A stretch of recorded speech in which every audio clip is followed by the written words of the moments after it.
What's up, FC? And I started really coming out of the shadows. No camera. This entire country. You know what? We are undocumented, we're unafraid, and we're here to change this country, and we're here to make sure.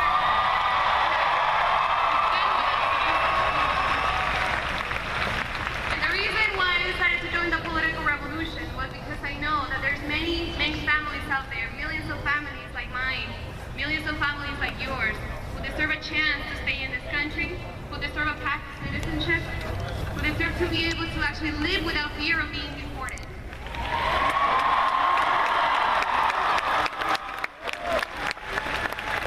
My own mother is in deportation proceedings. A couple of months ago, or actually 2 years ago, immigration came to my house and decided to take her. But thanks to an amazing movement, and the amazing movement that we were able to create with our community, together we actually were able to make thousands of calls to immigration. We were able to send in thousands of emails asking them to not deport my own mother. And thanks to that entire movement, we were able to stop her deportation. And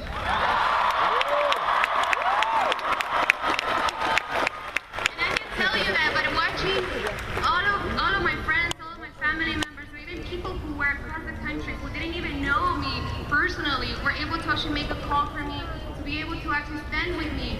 And I can tell you that learning from that, we can create an amazing movement of unity, and that's what I've been able to find in this campaign. It's an amazing movement of unity that we can say to each other, I'm gonna be there for you. You know what? You have somebody right now that is in jail. Unfortunately, yes, our criminal justice system has many people in jail that shouldn't be in jail. But you know what? I'm going to stand with you and we're gonna change it. Yes, you cannot afford to go to the doctor. Your family member is sick right now and he can't go to the doctor or get the medicine that he needs or she needs. I'm gonna stand with you and make sure that we're changing that. Our veterans, perhaps we can take care of them as we should be taking care of them. But you know what? We're gonna stand with them and we're gonna change that. But this morning I am asking you to please stand with somebody who has been fighting for us. Somebody who is going to make sure that we're changing that. We have universal health care, that we have the right to a free education, to be able to go to college. We have the ability to change the way in which our planet is heading, where we're destroying it. I am asking you to actually come today and stand with Bernie Sanders and make sure that we're electing Bernie as the next president of the United States.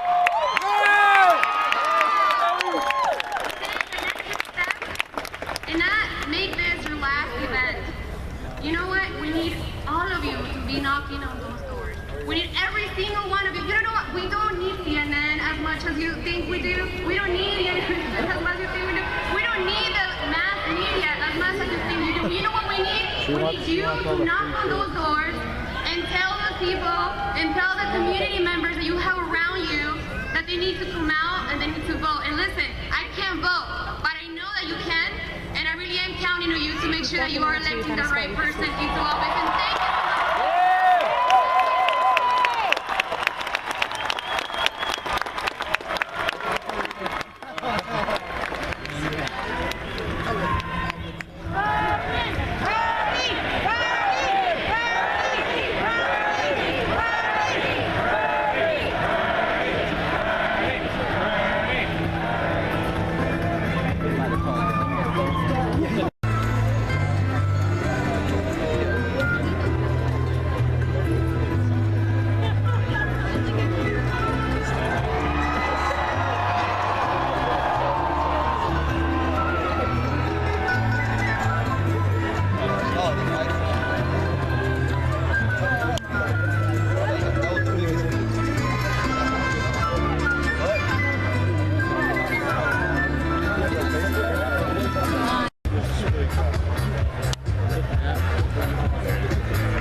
walk and learn to walk without having feet.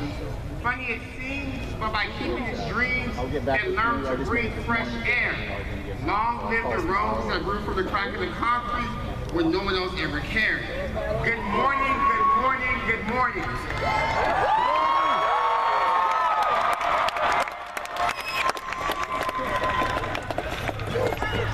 Coming from Stockton, California, we know far too well what it means to keep hopes and dreams alive when it seems like no one else cares.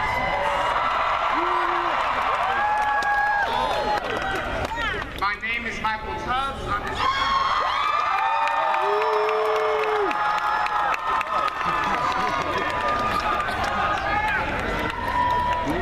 I am a Stockton City Council member representing District 6, and I share this poem with Tupac to set the stage as to why we're here today and why today matters.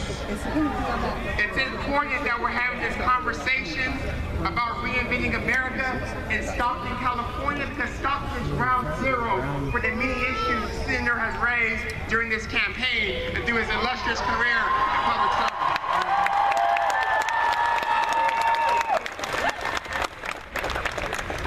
As someone born to a teenage mother, I know far too well why it's important to fight for programs that lift people out of poverty.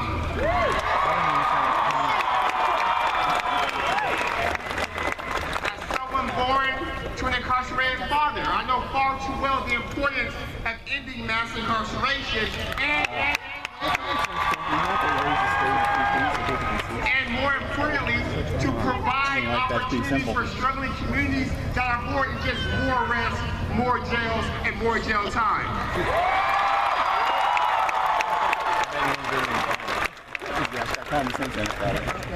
As someone who was able to become the first one in my family to attend college,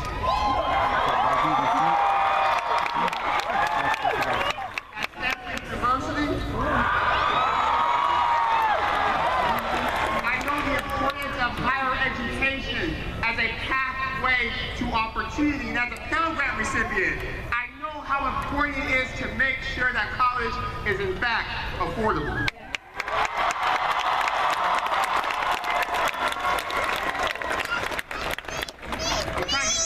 You guys, as the grandson of a veteran, I know how important it is to care for our veterans and our troops when they come home. And as a son of Stockton, I know firsthand how it seems that regular working people are working harder and harder, only to fall further and further behind.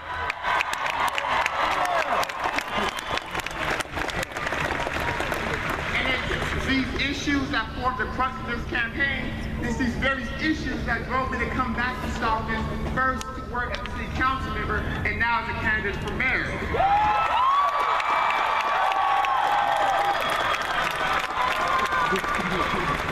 Because we have to fight to create a nation and a community that works for everyone, from South Side to North Side, from East Side to Brookside.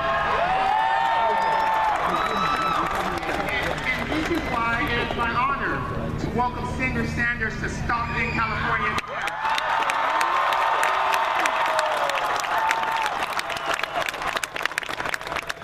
As the issues he has fought for during his whole time in public service, as a mayor, as a congressperson, as a senator, and now as a candidate for the Democratic nominee for U.S. president,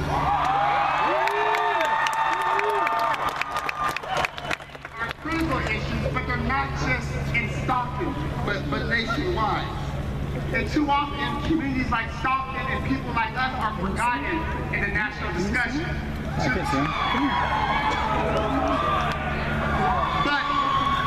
But today is different, because today is the realization that for us, economic inequality is not just a buzzword, but for us, poverty is more than a government classification. That for us, we can't always pull ourselves up by our bootstraps if we don't have boots.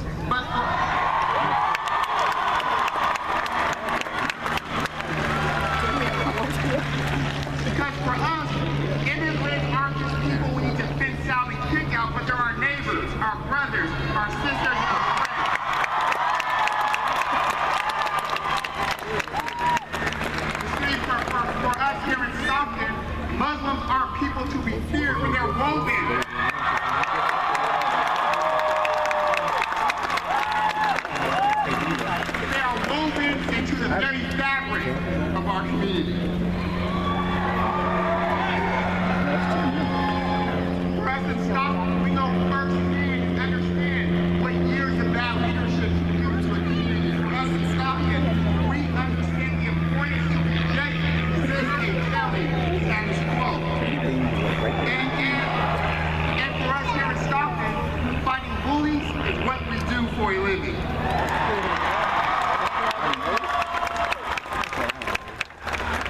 Whether it is big agriculture and political interests seeking to destroy our delta and our ecosystem,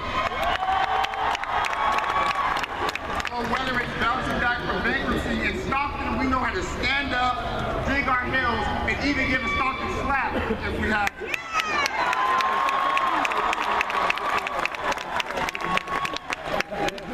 And for us in Stockton, we have a real opportunity, not just in Stockton, but in this nation, to create a future to believe in. That today, and June 7th, and in November, we have the opportunity to move our country forward. So Stockton, are you ready to work for an America that works for everyone? Yeah!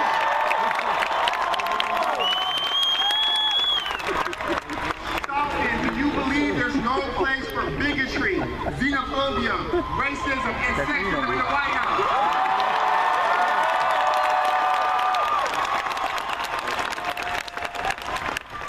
In Stockton, are you willing to do the hard work, to phone bank, to door knock, to invest, and to fight in a future to believe in?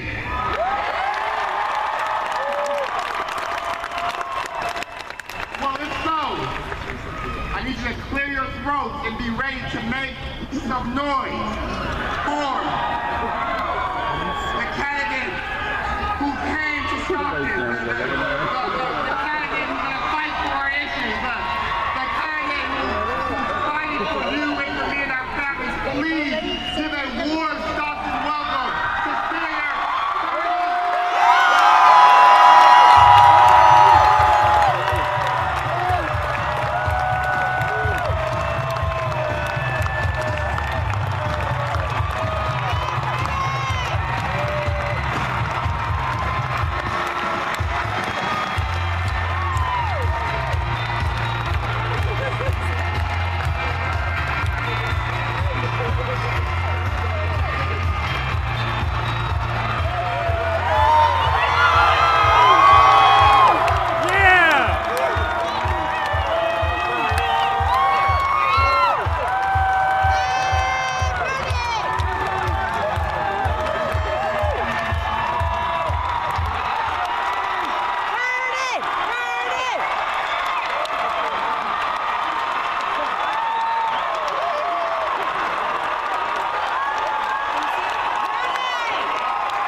for being here this morning. Let me thank John Michelson, Group of Lametta, well-dressed mannequins, Janelle Eisen, Michael Sarasso, City Councilman Michael Tubbs. Let me thank Erica Andiola.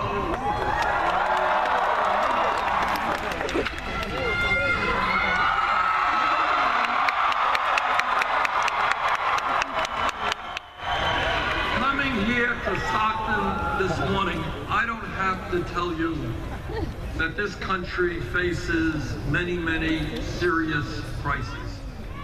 And what this campaign is about is thinking outside of the box, thinking outside of the status quo, and saying that in America, we can transform this nation if we stand together.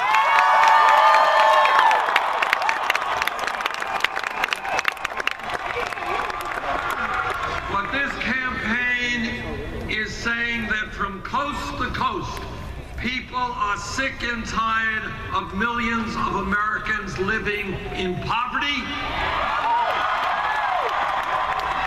They are tired of having a nation in which we have more people in jail than any other country on earth.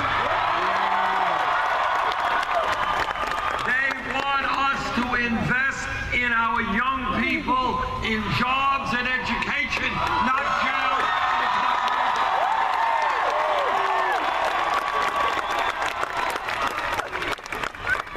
This campaign is listening to the people of America, not just big money campaign contributors.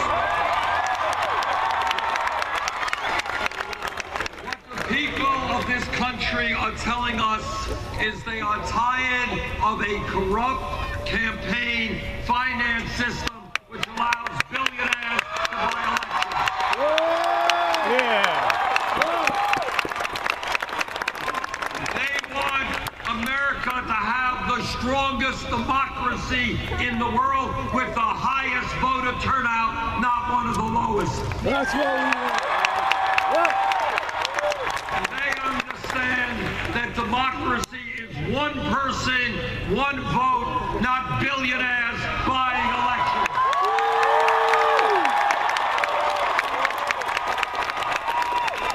What the political revolution is about is creating a government which represents all of us, not just the 1%. What does that mean? What it means is that if you work 40 hours a week in this country, you should not live in poverty. It means that we are going to raise the minimum wage to a living wage, $15 an hour. It means that women in America will not make 79 cents on the dollar.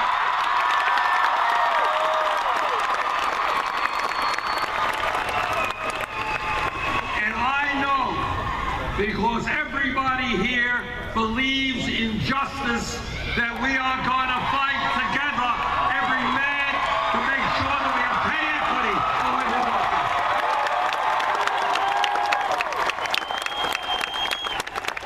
And I know, nationally they tell us unemployment is 5%. That's official unemployment. Real unemployment is double that, and in communities like Stockton, Detroit, and all over this country, the numbers are much higher. Yes. I was in Flint, Michigan a few months ago, and children there have been poisoned by lead in the water. Our infrastructure, that means our water systems, not only in Flint, but all over this country, are failing the American people. Our wastewater plants, our roads, our bridges, our rail system, our levees and our dams need repair.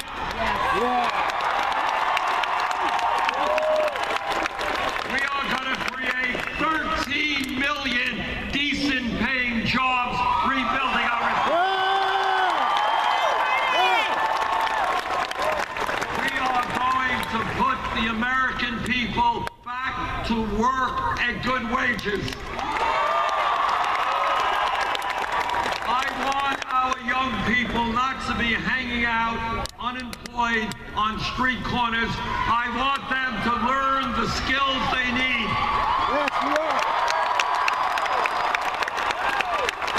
To build affordable housing, to make sure that our schools are well structured.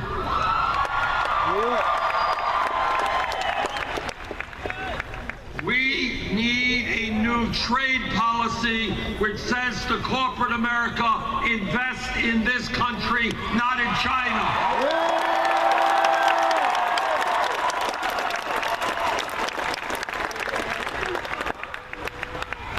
This campaign is listening to young people.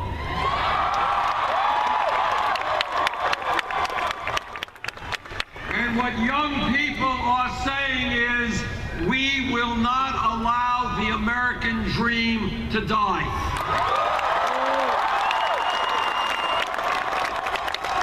My father came to this country with no money, never made any money. We grew up in a lower-income household.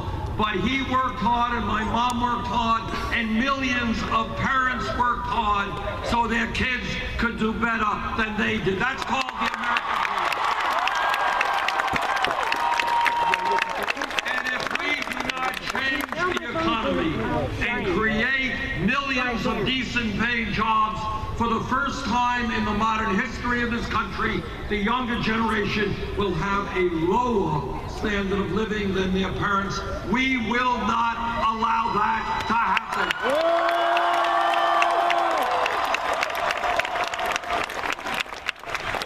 You know, 50 years ago, you had a high school degree. You could go out and get a pretty good job and make it into the middle class. The world has changed.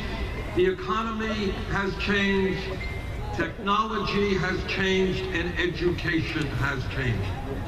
And in my view, it is no longer good enough to be talking about public education, meaning first grade through 12th grade. Not good enough anymore.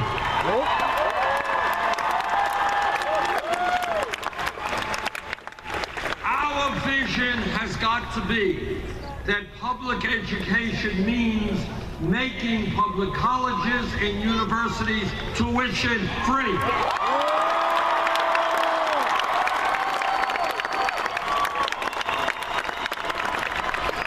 Here is what thinking big is about. It is saying that every child in Stockton, in the 4th grade, in the 6th grade, who studies hard, who does well in school, every kid in Burlington, Vermont, my hometown, where kids are living with parents who never went to college, where kids today never think for 1 second that they have the possibility of going to college because they're poor or working class. I want to change that.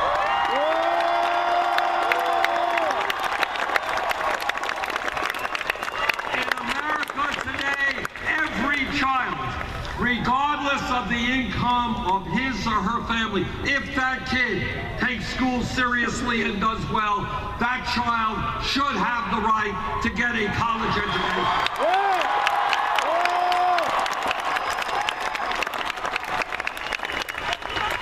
And that is how we transform America, when we have the best educated workforce in the world, not when we have more people in jail than any other country.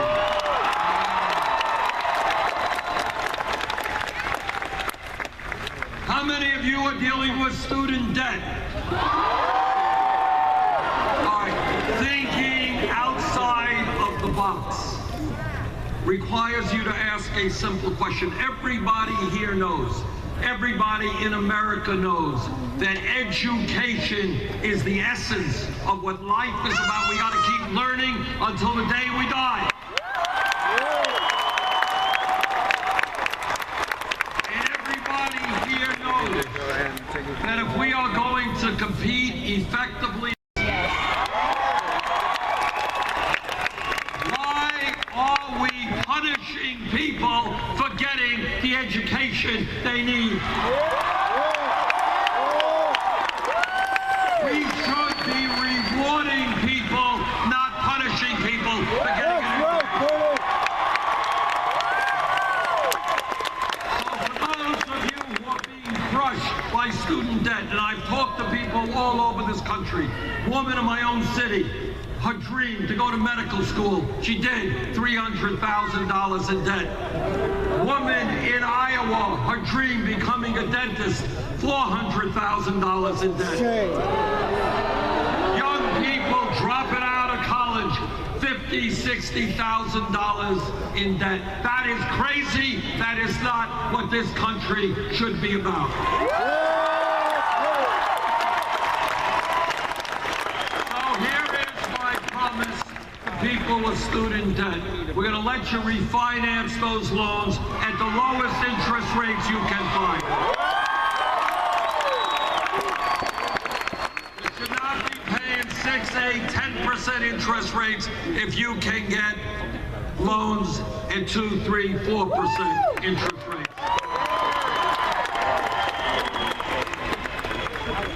When we talk about the economy today and when we think outside of the box, we have to deal with issues that are not going to be seen in corporate television or in corporate media. We have got to determine as a people what the most important moral issues, economic issues, and political issues are. Nobody's going to do it for us.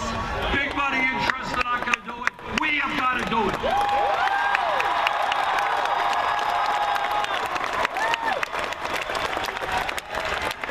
And here is at the top of my list, both a moral, economic, and political issue. Are we satisfied when in this great country we have more income and wealth inequality than any other major country on earth?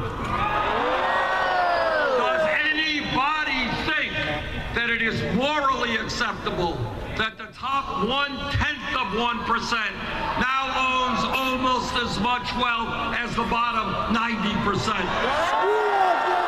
Line them up against the wall! Does anybody think it is morally or economically sustainable when the 20 wealthiest people in this country, 20 people own more wealth than the bottom half of America, 150 million Americans? When you have this grotesque level of income and wealth inequality, when you have a situation where over the last 25 years, trillions of dollars have left the hands of working families and have gone into the top 0.1%, don't tell me we don't have the resources to rebuild Stockton, California. That's right,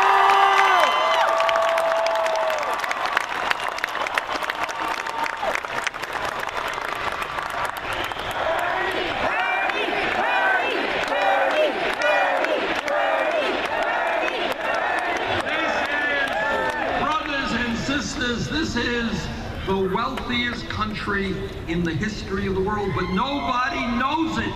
Nobody knows it because cities like Stockton are suffering because people are working 2 or 3 jobs. The problem is not our wealth. The problem is who has that wealth.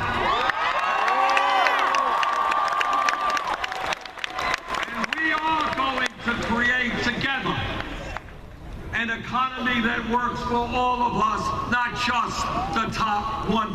That's what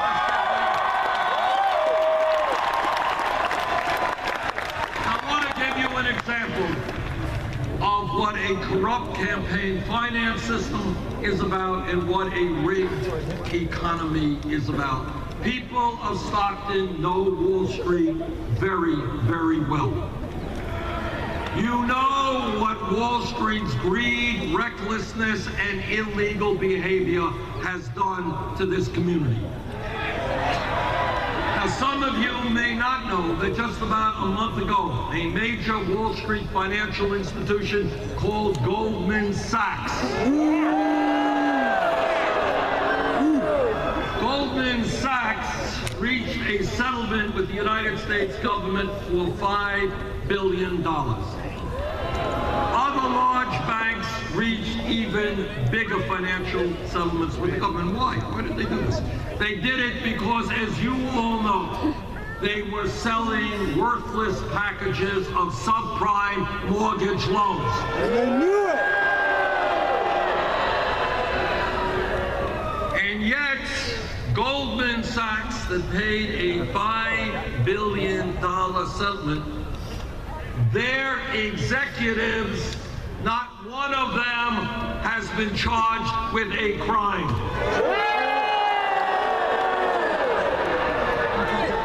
You know, some kid here in California gets picked up today for possession of marijuana, that kid gets a police record that stays with him his entire life. And by the way, that's why I think you got a pretty good ballot initiative coming up in November.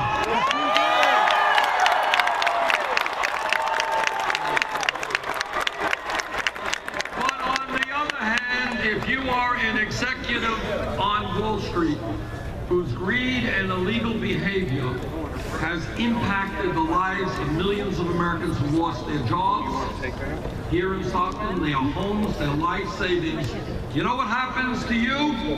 You get an increase in your compensation. Well, you know what we're going to do? How about bringing justice back to a broken criminal justice?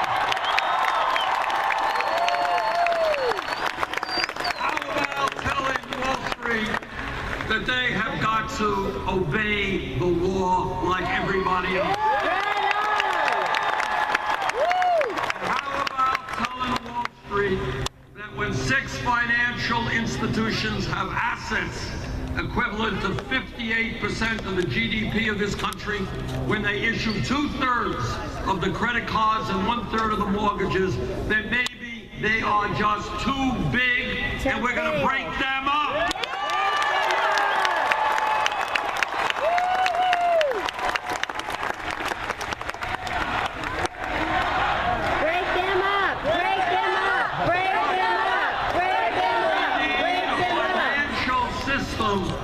Which works for small and medium-sized businesses, which makes affordable loans, which helps those businesses create the jobs we desperately need. We don't need a Wall Street, which is an island unto itself, which is based on fraud and is only concerned about their own profits. We do need to break them up.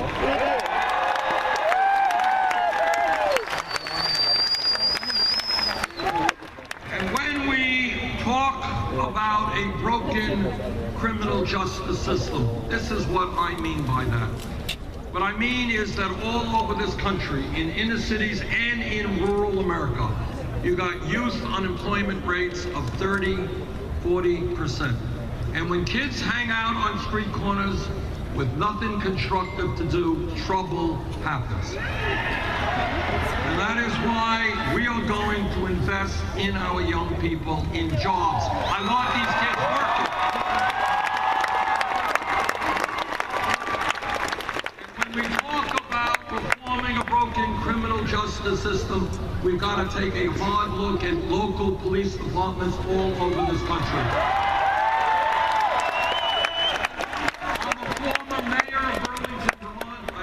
With police officers in my city, my state, and people all over this country, and the average police officer is honest, hardworking, and has a very difficult job. Yeah. But, like any other public official, when a police officer breaks the law, that officer must be held accountable.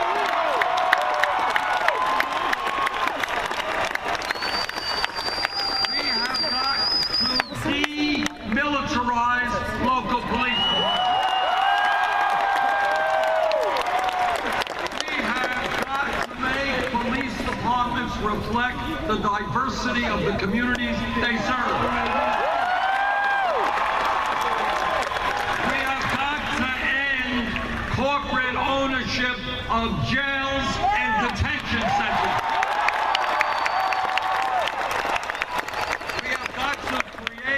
Culture in law enforcement which says that lethal force, killing someone, is the last response, not the first response.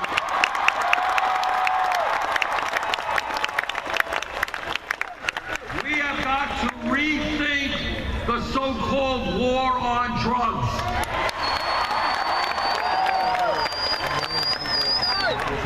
Right now, on the federal law, we have the Federal Substance Act, which has marijuana as a Schedule I drug right next to heroin. If elected president, we will take marijuana out of the federal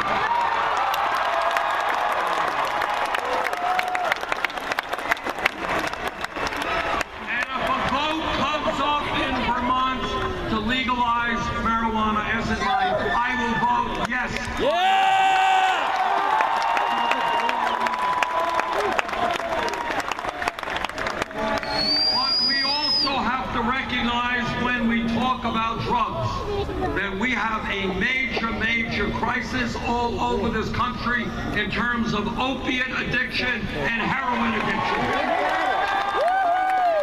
Every single day, people are dying of overdoses. And we got to deal with this issue. And the best way to deal with it, for a start, is to recognize that drug abuse and addiction is a health-related issue, not a criminal issue.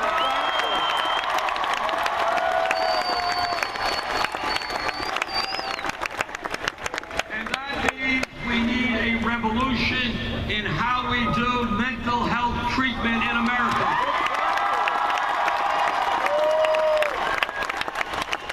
If somebody is addicted, they need help today, not 6 months from now. If somebody is suicidal or homicidal, we need to get them the treatment they need right now.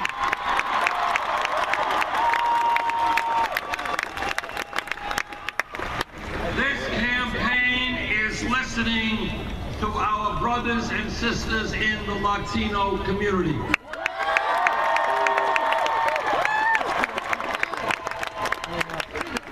And the Latino community reminds us that there are 11 million undocumented workers in this, 11 million undocumented people in this country today.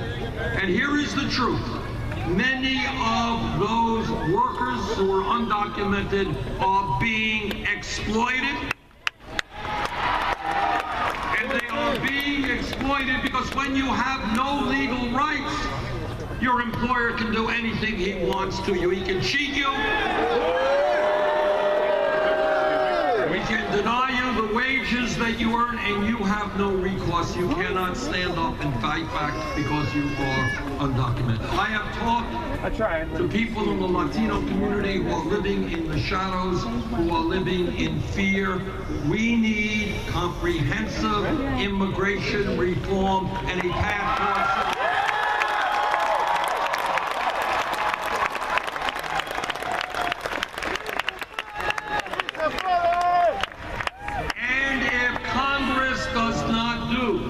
its job in passing immigration reform, I will use the executive powers of the presidency.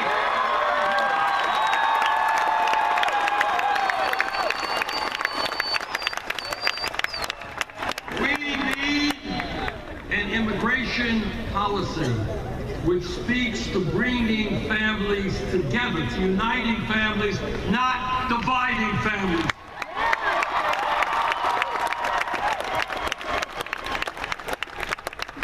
This campaign is listening to our brothers and sisters in the African American community.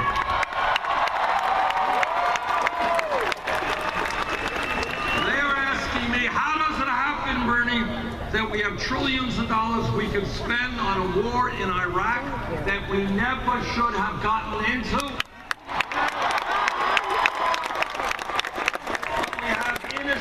All over this country where unemployment sky high, incarceration rates sky high, schools, healthcare totally inadequate. We need to change our national priorities. No more wars that we should not be fighting.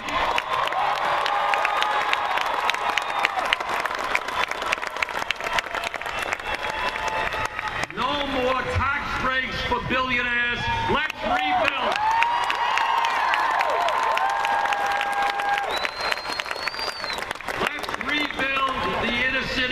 America, improve lives there, and create millions of jobs as we do that.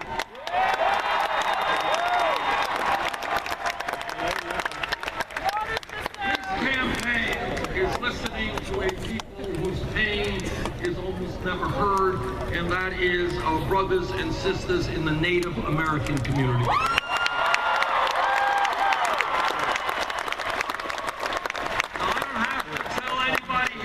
Studied 5 minutes of American history, that from the very beginning, before this country was a country, when the first settlers came here, the Native American people were lied to, were cheated, and the treaties they negotiated were broken.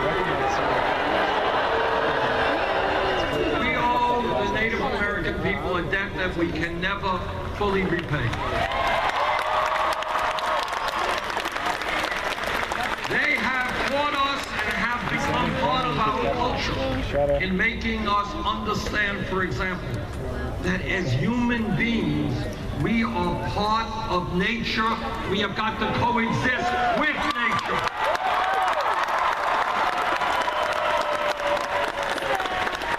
And that if we destroy nature, we are destroying the human species.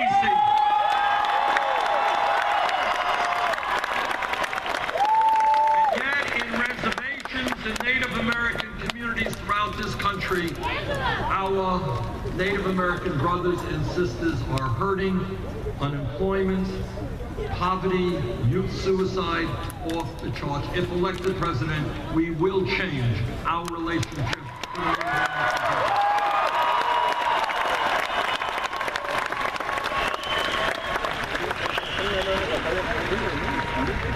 Think outside of the box and ask yourselves a very simple question. Why is it that the United States of America is the only major country on earth not to guarantee health care to all people as a right?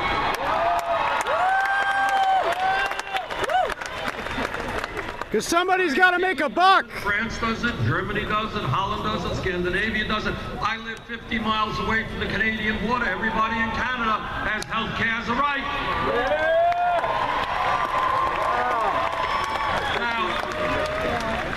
I'm a member of the committee that helped pass the Affordable Care Act. It has done some very important things, but not enough.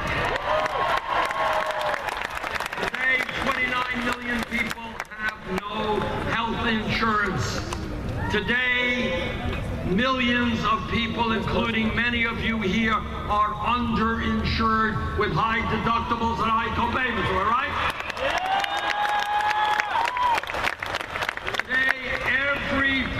Here and in America is being ripped off by the greed of the pharmaceutical industry. An industry that charges us by far the highest prices in the world for the medicine that we need.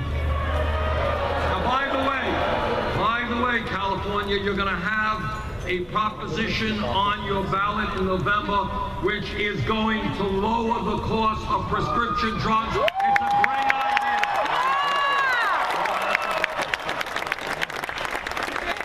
Last year, while the American people were unable to afford the medicine they need, the pharmaceutical industry, the three top drug companies, made $45 billion in profit.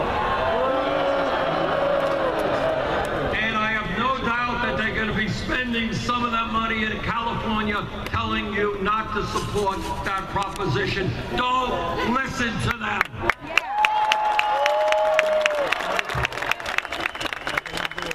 For my entire life, health care is a right of all people.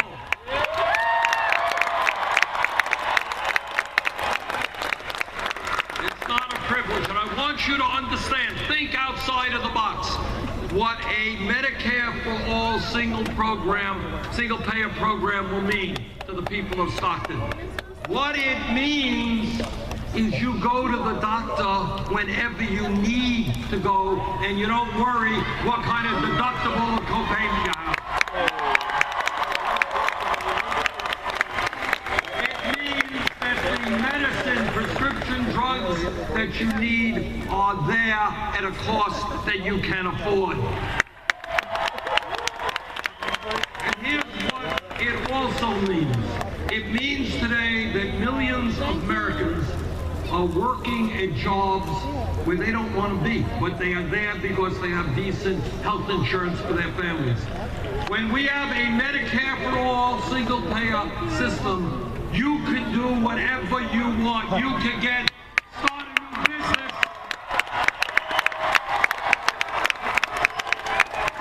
We can unleash the entrepreneurial spirit of the American people. They can start businesses and not worry whether their families have health insurance or not.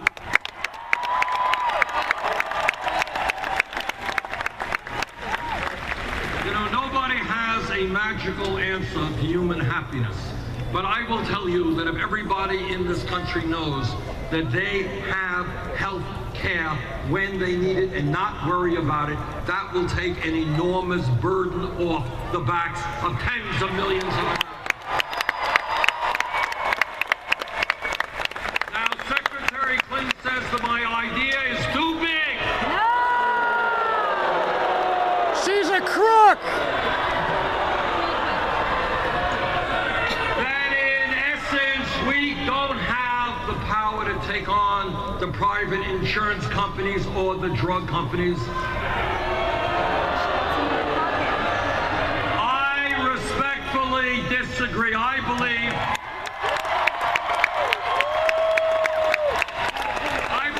that when the American people stand up and tell the drug companies and tell the insurance companies that they cannot make billions of dollars in profit off of the sickness of the American people, we're going to win this fight.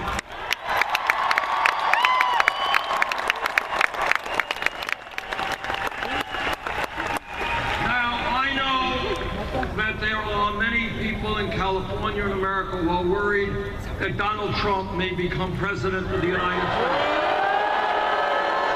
No Biff Tannen presidency! It's not gonna happen!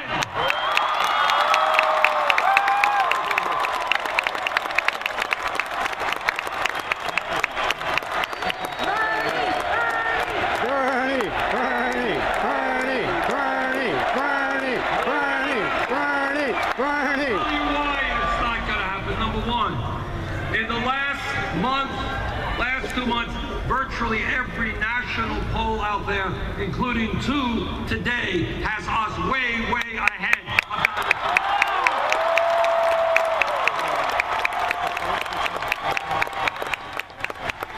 Trump. And in battleground states all over this country, we are running far ahead of Secretary Clinton against Donald Trump.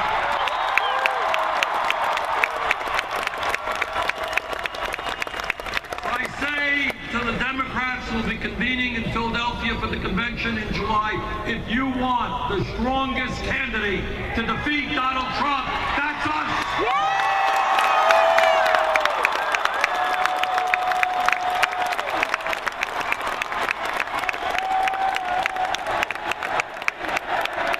Bernie! Bernie! Bernie! Bernie! Bernie! Bernie!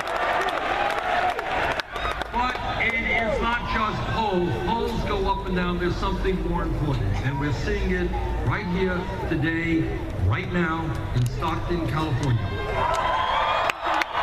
And that is, progressives and Democrats win elections when people are energized, when they're prepared to stand up, fight back, and vote, and we have large voter turnouts.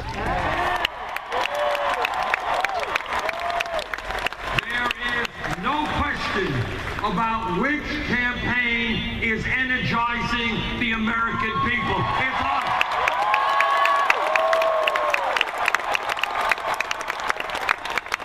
In California and all over this country, millions of working people and young people understand that it is just too late for establishment politics or establishment economics.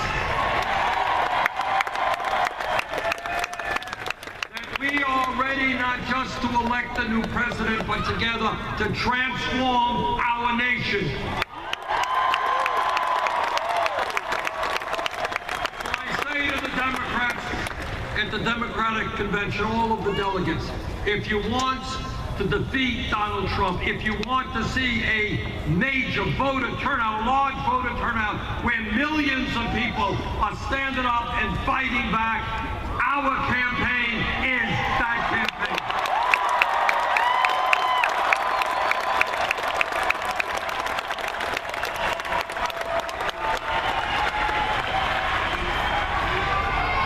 I'm a member of the U.S. Senate Committee on the Environment. And I've talked to scientists all over our country and all over the world. And what they have told me very clearly is that climate change is real and is caused by human activity.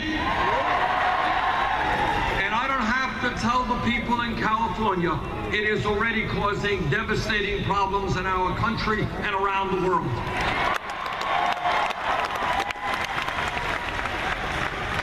We have a moral responsibility to leave this planet in a way that is healthy and habitable for our children and future generations.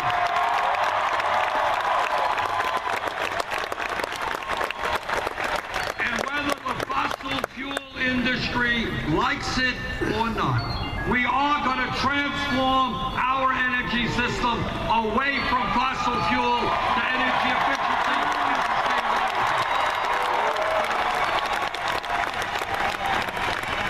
And one of the differences between Secretary Clinton and myself is that I believe that now is the time to impose a tax on carbon.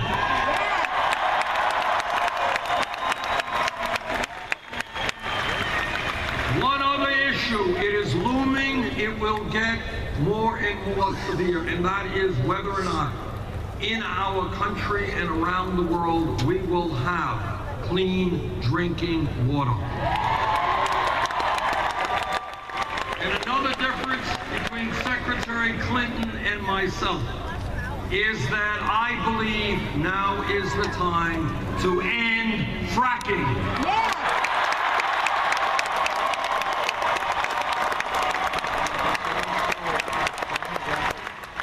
That is not Secretary Clinton's view, and in fact, when she was Secretary of State, she pushed that technology onto countries around the world.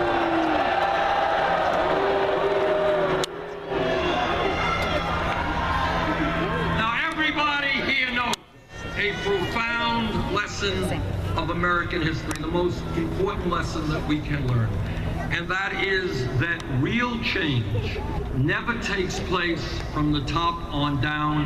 It always takes place from the bottom on up. That is the history of America. When millions of people stand up and fight back and demand change, the people will not be defeated.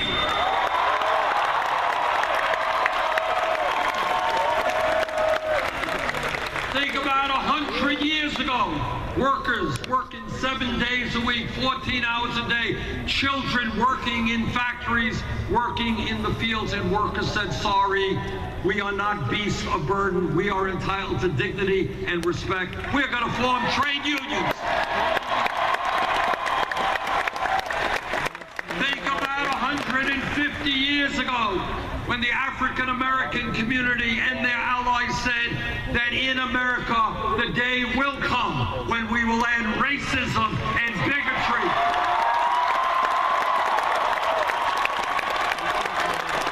And millions of people stood up. Some died, some went to jail, some were beaten. But they said, we are going to change America away from racism.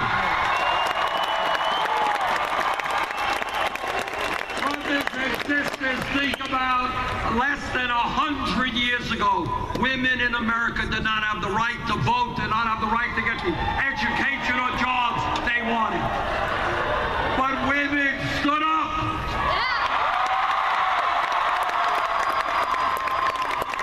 And women in America told the establishment, don't define us. Don't tell us that our only function in life is to stay home and have babies. We want more.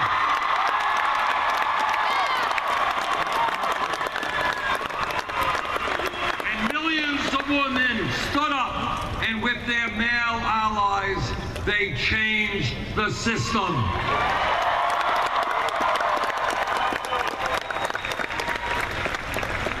If we were here 10 years ago, no time at all, from an historical perspective, and somebody jumps up and says, you know, Bernie, I think that gay marriage will be made legal in every state in this country by the year 2015, the person next to her would have said, you are nuts, ain't gonna happen.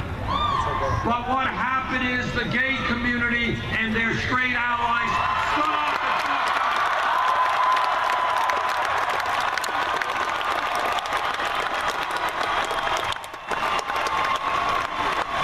and they stood up and they fought back and they said that in America, people should have the right to love whoever they want, regardless of their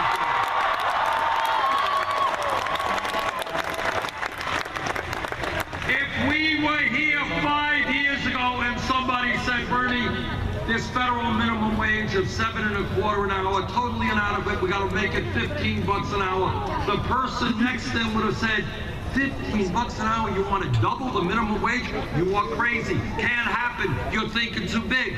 But you know what happened? People in the fast food industry, in McDonald's, Burger King, Wendy's, went out on strike. They stood up and they fought back and they said, we cannot live on 15 bucks an hour. And then what happened? Seattle, LA, San Francisco, 15 bucks an hour.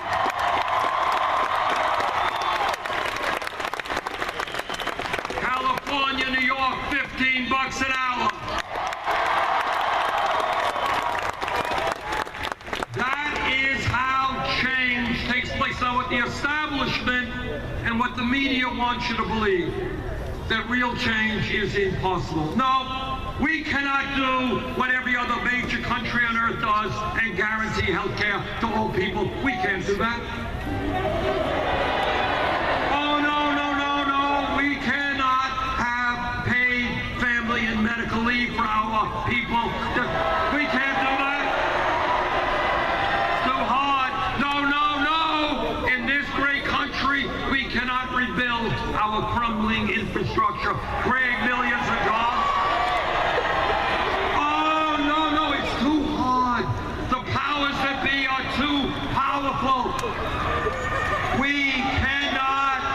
We cannot take on the billionaire class and end the grotesque level of income and wealth inequality that exists. We can't do it.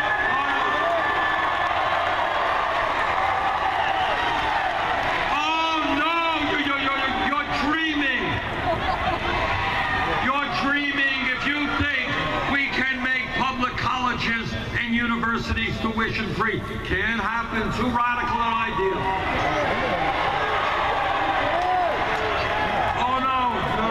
The fossil fuel industry too powerful. We can't transform our energy system and lead the world in combating climate change. Too powerful. Oh, no, no, no. Chamber of Commerce, too powerful. We can't provide equal wages for equal work for our women. No. Can't be done. And what the establishment tells you is, see, small.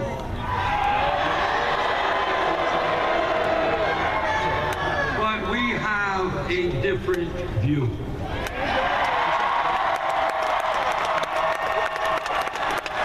And all over this country, people are looking at the world very differently.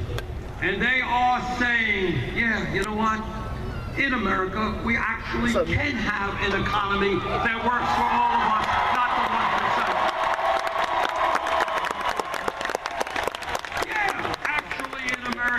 Have a vibrant democracy, one person, one vote, not a nation in which billionaires are buying elections. Yeah, we can do that.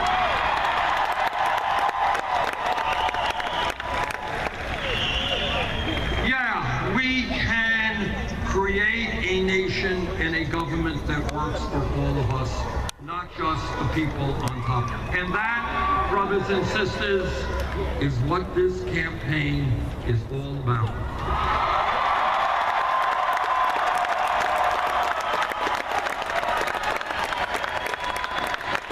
Now this campaign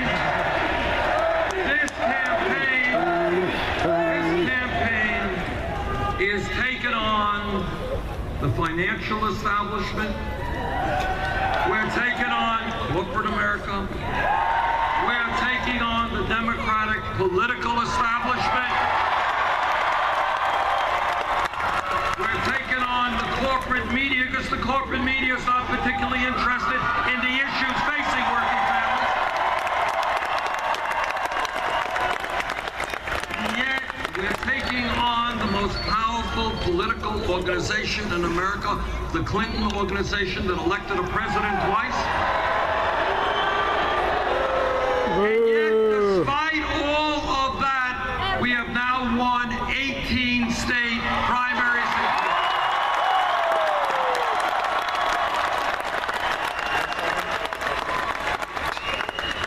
We believe that we have a very good chance, can't predict the future, but we think we have a very good chance to win a majority of the states yet to vote, including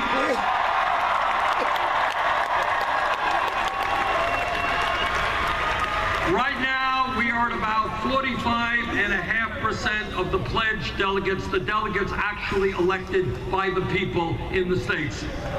We think that if we do well in the remaining states, and if we do very, very well in the largest state in this country, California,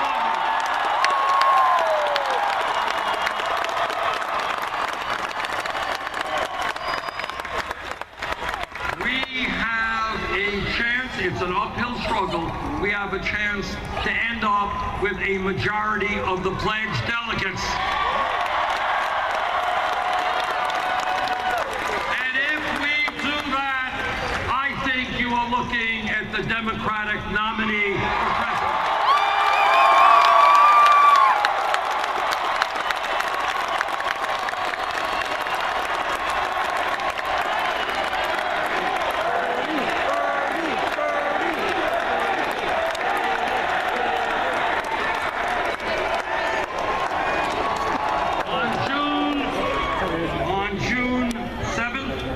There is going to be a primary here, which will be the most important primary in this whole nominating process.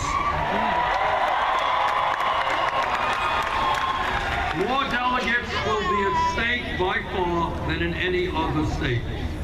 We have found throughout this campaign that we do well when the voter turnout is high.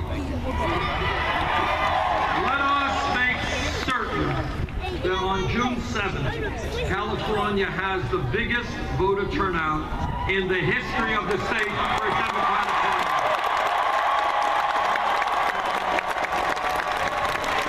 Let us make certain that this great state, one of the leading progressive states in America, makes it clear to the world that they want a political revolution. Thank you all very much.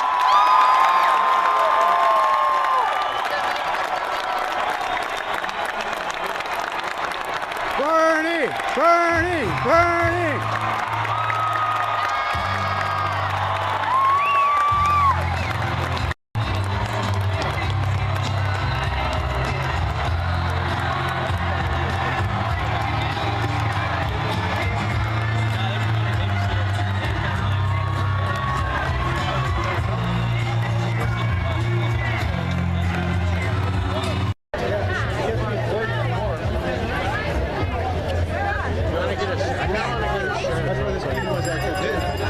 Hey, let's have some cash and get one of these.